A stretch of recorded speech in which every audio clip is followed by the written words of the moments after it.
కాసేపట్లో కాళేశ్వరం కమిషన్ విచారణకు మాజీ సీఎం కేసీఆర్ హాజరు కానున్నారు. హైదరాబాద్లోని బీఆర్కే భవన్లో కేసీఆర్ను Kaleshwaram commission chairman justice PC Ghosh ప్రశ్నించనున్నారు. పీసీ ఘోష్ ఇప్పటికే బీఆర్కే భవన్కు చేరుకున్నారు. ఎర్రవెల్లి ఫామ్ హౌస్ నుండి భారీ ర్యాలీతో కేసీఆర్ బయలుదేరారు. నేరుగా బీఆర్కే భవన్లో కాళేశ్వరం కమిషన్ ముందు కేసీఆర్ విచారణకు హాజరు కానున్నారు. కేసీఆర్ వెంట మాజీ మంత్రి హరీష్ రావు, ఎమ్మెల్సీ కవితతో సహా పలువురు బీఆర్ఎస్ నాయకులు కూడా ఉన్నారు. కేసీఆర్ను కాళేశ్వరం కమిషన్ ఏ ప్రశ్నలు అడగనుంది, అందుకు కేసీఆర్ ఎటువంటి సమాధానం చెబుతారు అనే దానిపై ఇప్పుడు సర్వత్రా ఉత్కంఠ నెలకొంది.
రైట్, ఇప్పుడు మనం లైవ్ చూడబోతున్నాము.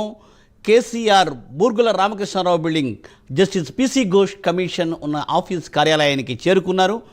ఆయన వెంట హరీష్ రావు, అలాగే ఏంటంటే ఇతర నాయకులు, కార్యకర్తలు కూడా ఉన్నారు. అయితే బీఆర్కే భవన్ ముందు భారీ భద్రతను కూడా ఏర్పాటు చేశారు పోలీసులు. దీనిపై మరింత తాజా సమాచారాన్ని మా ప్రతినిధి చందు అందిస్తారు. చందు.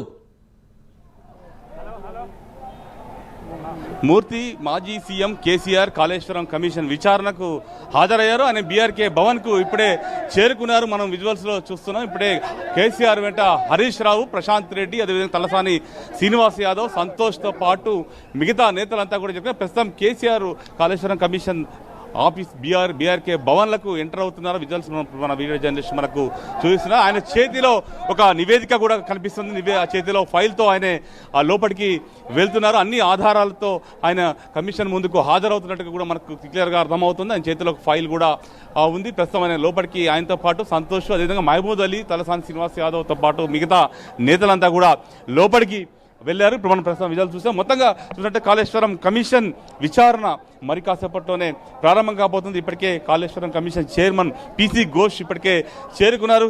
మరి కాసేపట్లో విచారణ, బహిరంగ విచారణ కూడా ప్రారంభమైతే కాబోతుంది. ముఖ్యంగా చూసినట్టయితే ఈ కాళేశ్వరం కమిషన్ విచారణకు ఒక మాజీ ముఖ్యమంత్రిగా కేసీఆర్ తొలిసారి విచారణకు హాజరయ్యారు. ప్రధానంగా చూసినట్టు ఈ నెల 5వ తారీఖు నాడే కేసీఆర్ విచారణకు హాజరు కావాల్సి ఉన్నప్పటికీ ఈ 11వ తారీఖు మాత్రం వస్తానని చెప్పిన నేపథ్యంలోనే ఇప్పుడు ఈయన విచారణకు హాజరయ్యారు. ప్రధానంగా కేసీఆర్ను కాళేశ్వరం కమిషన్ ఏం ప్రశ్నలు అడుగుతుంది, ఆయన ఏం సమాధానాలు ఇస్తారనేది మాత్రం ఇప్పుడు ఆసక్తికరంగా మారింది. ఇప్పటికే పెద్ద ఎత్తున బీఆర్ఎస్ పార్టీ శ్రేణులంతా కూడా బీఆర్కే భవన్ వద్దకు చేరుకున్నారు. వాళ్ళంతా కూడా కేసీఆర్ జిందాబాద్ అంటూ నినాదాలు కూడా చేస్తూ ఉన్నారు. ముఖ్యంగా కాంగ్రెస్ ప్రభుత్వానికి వ్యతిరేకంగా నినాదాలు చేస్తున్న పరిస్థితి అయితే కనిపిస్తూ ఉంది. ముఖ్యంగా చూసినట్టయితే కేసీఆర్ చేతిలో ఒక డాక్యుమెంట్ కూడా ఉంది. ఆ డాక్యుమెంట్ను కాళేశ్వరం కమిషన్కి కూడా ఇచ్చే అవకాశం కనిపిస్తూ ఉంది. ప్రధానంగా చూసినట్టయితే బీఆర్ఎస్ పార్టీ అధికారంలో ఉండగా, అంటే దాదాపు ఎలక్షన్లకు ముందు ఎన్నికల కోడ్ అమల్లో ఉన్న సమయంలోనే కాళేశ్వరం ప్రాజెక్టులోని మేడిగడ్డ బ్యారేజ్లోని 2 పియర్లు కుంగాయి. ఈ నేపథ్యంలోనే అప్పుడు పెద్ద ఎత్తున విమర్శలు కూడా ప్రభుత్వం ఎదుర్కొంది. ఈ నేపథ్యంలో ఈరోజు ఈ యొక్క కమిషన్ విచారణలో ఆనాడు మేడిగడ్డ పియర్స్ కూలిన క్రమంలో మీరు ఎలాంటి విచారణ చేశారు, ఏమైనా రిపేర్లు చేశారా, సాంకేతికంగా ఎలాంటి ప్రాబ్లమ్స్ వచ్చాయి, అన్ని అంశాలపై కూడా కేసీఆర్ను కమిషన్ ప్రశ్నించే అవకాశం కనిపిస్తూ ఉంది. ఇక మరోవైపు చూసినట్టయితే కాళేశ్వరం ఒక కార్పొరేషన్ను ఎందుకు ఏర్పాటు చేశారు, ఎందుకు ఏర్పాటు చేయాల్సి వచ్చింది, ఈ అంశాన్ని అడిగే అవకాశం కనిపిస్తుంది. మరో అన్నారం సుందీర్ల బ్యారేజ్ డిజైన్లు ఎందుకు మార్చారు, ఈ అంశాన్ని కూడా కేసీఆర్ను అడగవచ్చు. మరోవైపు చూసినట్టయితే అసలు మేడిగడ్డ చుమ్మిడిహట్టి నుంచి మేడిగడ్డకు ప్రాజెక్టును ఎందుకు మార్చారు? ఈ ప్రధానంగా ఈ 3-4 ప్రశ్నలు ప్రధానంగా కమిషన్ కేసీఆర్ని అడిగే అవకాశం కనిపిస్తోంది. ఇప్పటికే కాళేశ్వరం కమిషన్ ఈటెల రాజేందర్తో పాటు హరీష్ రావును కూడా విచారించింది. ముఖ్యంగా ఈటెల రాజేందర్ని కూడా పలు ప్రశ్నలు అడిగింది. ఆయన ప్రస్తుతం బీజేపీ ఎంపీగా ఉండి ఈరోజు విచారణకు ఆయన కూడా హాజరయ్యారు. ఈ క్రమంలో ఆయన కూడా కొన్ని సమాధానాలు చెప్పారు. మేడిగడ్డ వద్ద ప్రాజెక్టు కట్టడం సబబే, కానీ ఆర్థికపరమైన అంశాలకు తనకు సంబంధం లేదు అనే అంశాలని ఈటెల రాజేందర్ చెప్పుకొచ్చారు. మరోవైపు హరీష్ రావు కూడా విచారణకు హాజరయ్యారు. విచారణ హాజరైన సమయంలో కూడా హరీష్ రావు కూడా కమిషన్ అడిగినటువంటి అన్ని ప్రశ్నలకు కూడా క్షుణ్ణంగా సమాధానాలతో పాటు డాక్యుమెంట్లు కూడా ఇచ్చిన పరిస్థితి కనిపించింది. ముఖ్యంగా చూసినట్టయితే ప్రతి అంశానికి కూడా ఆయన సుదీర్ఘంగా సమాధానాలు చెప్పారు. ఈ క్రమంలోనే ఈ రోజు కేసీఆర్ విచారణకు హాజరయ్యారు. అంటే ఏదైతే కమిషన్ హరీష్ రావు ఏవైతే ప్రశ్నలు అడిగిందో ఆ ప్రశ్నలతో పాటు అదనంగా మరికొన్ని ప్రశ్నలు అడిగేటువంటి అవకాశం కనిపిస్తుంది. ప్రధానంగా చూసినట్టయితే బీఆర్ఎస్ ప్రభుత్వం అధికారంలోకి వచ్చిన తర్వాత అత్యంత ప్రతిష్టాత్మకంగా కాళేశ్వరం ప్రాజెక్టును కట్టింది. ముఖ్యంగా 63,000 కోట్లతో మొదటగా ప్రాజెక్టును ప్రారంభించారు. ఆ తర్వాత 93,000 కోట్లకు చేరింది అంటూ కూడా ఇప్పటికే బీఆర్ఎస్ పార్టీ చెప్తా ఉంది. ముఖ్యంగా ఇటీవల హరీష్ రావు ఇచ్చినటువంటి పవర్ పాయింట్ ప్రజెంటేషన్లో కూడా అదే విషయాన్ని ప్రొజెక్ట్ చేశారు.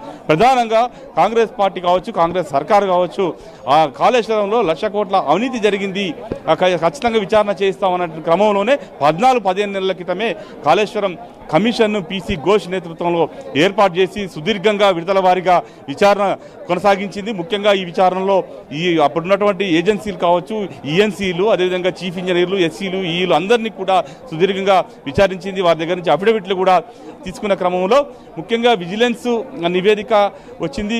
దాంతోపాటు ఎన్డీఎస్ఏ కూడా రిపోర్ట్ ఇచ్చింది. నాణ్యత లోపంతోనే ప్రాజెక్టు కూలిందని చెప్పి కూడా బ్యారేజీల పిల్లర్లు కూలాయని చెప్పిన నేపథ్యంలో విచారణ అయితే సుదీర్ఘంగా కొనసాగిన నేపథ్యంలో విజిలెన్స్ కూడా రిపోర్ట్ ఇచ్చింది. ఖచ్చితంగా వీళ్ళు ఒక 30-40 మంది మీద చర్యలు తీసుకోవాలని కూడా చెప్పిన నేపథ్యంలోనే 400 పేజీల నివేదికను ఇప్పటికే కాళేశ్వరం కమిషన్ సిద్ధం చేసిన తర్వాత పొలిటికల్ పార్టీ నేతలకు కూడా నోటీసులు ఇచ్చింది.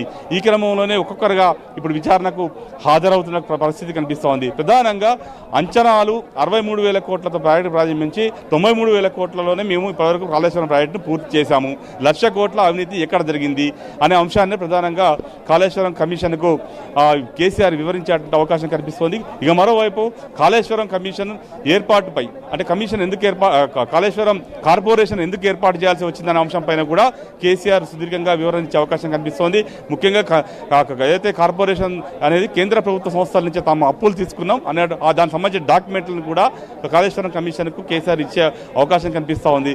మరోవైపు ఏది కాళేశ్వరం ప్రాజెక్టు కట్టే సమయంలోనే ఒక సబ్ కమిటీని వేశారు. అప్పుడు ఉన్నటువంటి ప్రభుత్వంలో ఒకటి ఈటెల రాజేందర్, అదేవిధంగా హరీష్ రావు, తుమ్మల నాగేశ్వరరావు, ఈ ముగ్గురు మంత్రుల ఆధ్వర్యంలో ఒక సబ్ కమిటీ వేశారు. సబ్ కమిటీ నివేదిక ప్రకారం తర్వాత క్యాబినెట్లో ఆమోదం పొందిన తర్వాత కాళేశ్వరం ప్రాజెక్టును నిర్మించాం అనేటువంటి డాక్యుమెంట్ అంటే క్యాబినెట్ తీర్మానం కావచ్చు, ఏదైతే సబ్ కమిటీ సంబంధించిన జీవోలు కావచ్చు, అన్ని ఈ జీవోలు అన్నీ కూడా ఈరోజు కమిషన్కు కేసీఆర్ ఇచ్చే అవకాశం కనిపిస్తూ ఉంది. ఎందుకంటే ఆయన చేతిలో డాక్యుమెంట్ పట్టుకొచ్చా డాక్యుమెంట్లో అన్ని డాక్యుమెంట్స్ కూడా ఉన్నట్టుగా తెలుస్తోంది. ఇవన్నీ కూడా ఇచ్చే అవకాశం ఉంది. మరోవైపు అసలు తుమ్మిడిహట్టి వద్ద బ్యారేజ్ ఎందుకు నిర్మించలేదు, మేడిగడ్డ వద్ద ఎందుకు బ్యారేజ్ నిర్మించారు అనే అంశం పైన కూడా ఆయన చాలా సుదీర్ఘంగా వివరణ ఇచ్చే అవకాశం కనిపిస్తూ ఉంది. ఎందుకంటే బీఆర్ఎస్ ప్రభుత్వం అధికారంలోకి వచ్చిన తర్వాత తుమ్మిడిహట్టి వద్ద మొదట ప్రాజెక్టు నిర్మించాలని కూడా దాన్ని కొనసాగించాలని కూడా ప్రభుత్వం భావించింది. ఆ క్రమంలోనే మహారాష్ట్రతో చర్చలు కూడా జరిపింది. ముఖ్యంగా మహారాష్ట్రలో కాంగ్రెస్ ప్రభుత్వం అధికారంలో ఉన్నప్పుడే అక్కడికి ఇరిగేషన్ శాఖ మంత్రిగా హరీష్ రావు అక్కడ ఇరిగేషన్ శాఖ మంత్రితో కూడా సమావేశాలు నిర్వహించిన క్రమంలో అప్పుడు ఉన్నటువంటి కాంగ్రెస్ ప్రభుత్వం ఇక్కడ ప్రాజెక్టు కట్టడానికి మాత్రం ఒప్పుకోలేదు. ఆ తర్వాత మహారాష్ట్రలో బీజేపీ ప్రభుత్వం అధికారంలోకి వచ్చిన తర్వాత కేసీఆర్ఏ స్వయంగా మహారాష్ట్ర వెళ్ళారు. అప్పటి మహారాష్ట్ర గవర్నర్ విద్యాసాగర్ రావును కూడా కలిశారు. ఆయనతో పాటు అక్కడ ఉన్నటువంటి ముఖ్యమంత్రి ఫడ్నవీస్ను కూడా కలిసిన నేపథ్యంలో 152 మీటర్ల ఎత్తులో తుమ్మిడిహట్టి వద్ద ప్రాజెక్టుకు తాము ఒప్పుకోము, ఒకవేళ 152 అడుగులతో కనుక ప్రాజెక్టు నిర్మిస్తే మహారాష్ట్రలోని మా ప్రాంతాలు ముంపు గురవుతాయి, గతంలో మేమే ఆందోళన చేశాం కాబట్టి ఇప్పుడు అనుమతిస్తే మాకు ఇబ్బంది ఎదురవుతుంది అనే అంశాన్ని చెప్పిన నేపథ్యంలో ఈ అంశం అంతా కూడా కేంద్ర ప్రభుత్వ పరిధిలోకి వెళ్ళింది. ఆ తర్వాత కేంద్ర ప్రభుత్వం వ్యాప్కోస్ సంస్థ ద్వారా కూడా ఒక సర్వే కూడా చేయించారు. ఆ తర్వాత కేంద్ర జల సంఘం సిడబ్ల్యూసి ఇచ్చినటువంటి నివేదిక ప్రకారమే మేడిగడ్డ వద్ద బ్యారేజ్ నిర్మించాల్సి వచ్చింది అనే అంశాన్ని కూడా కేసీఆర్ స్వయంగా చెప్పే అవకాశం కనిపిస్తుంది. మేడిగడ్డ వద్ద ప్రాజెక్టు కట్టడం ద్వారా 240 టీఎంసీల నీరు అక్కడ నీటి లభ్యత ఉంటుంది కాబట్టి రిజర్వాయర్ను నింపుకునే అవకాశం ఉంటుంది. అందుకే తాము 141 నిల్వ సామర్థ్యం గల టీఎంసీల నిల్వ సామర్థ్యం గల రిజర్వాయర్లను కూడా నిర్మించాం. కొండపోచామ, రంగనాయక సాగర్, మల్లాన్ సాగర్ లాంటి రిజర్వాయర్ నిర్మించాం. తద్వారా రైతులకు సాగునీరు అందించామనేటువంటి అంశాన్ని కూడా ఈరోజు కేసీఆర్ స్వయంగా కమిషన్ ముందు పేర్కొనే అవకాశం కనిపిస్తూ ఉంది.